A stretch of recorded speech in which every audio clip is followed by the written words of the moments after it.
এখন বেজে গেছে দুপুর 2টো, আর জাস্ট কিছুক্ষণ পরেই বরমশাই বেরিয়ে যাবে ডিউটিতে যাওয়ার জন্য। তাই আমি চলে এসেছি রান্নাঘরে রুটি করতে, কারণ ওদিকে মা ভাত আর চিকেন রান্না করছে।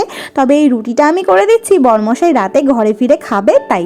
কারণ অন্য অন্য দিন যখন দুজনে মিলে যাই তখন যাওয়ার সময় বিরিয়ানি নিয়ে নিই, ঘরে গিয়ে বিরিয়ানিটা খেয়েই ঘুমিয়ে পড়ি। তবে আজকে আমি যাচ্ছি না, যাচ্ছে ও একা। তাই কিছুটা মাংস আর রুটি প্যাক করে ওকে দিয়ে দিলাম, সেই সাথে ওর ব্যাগপত্রও টুকটাক একটু গুছিয়ে দিলাম। ততক্ষণে ও স্নান সেরে এসে এদিকে খাওয়া দাওয়া করতে বসে পড়েছে, কারণ বেরোনোর সময় প্রায় হয়েই এসেছে। তো খাওয়া দাওয়া সেরে ব্যাগপত্র নিয়ে এখন বাইরে চলে এসেছে।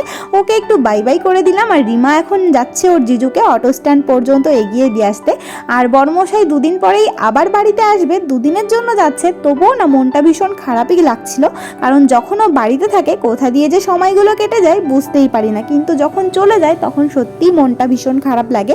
আমার মতো যারা আছো তারা নিশ্চয়ই বুঝবে। তো চলো, বাই।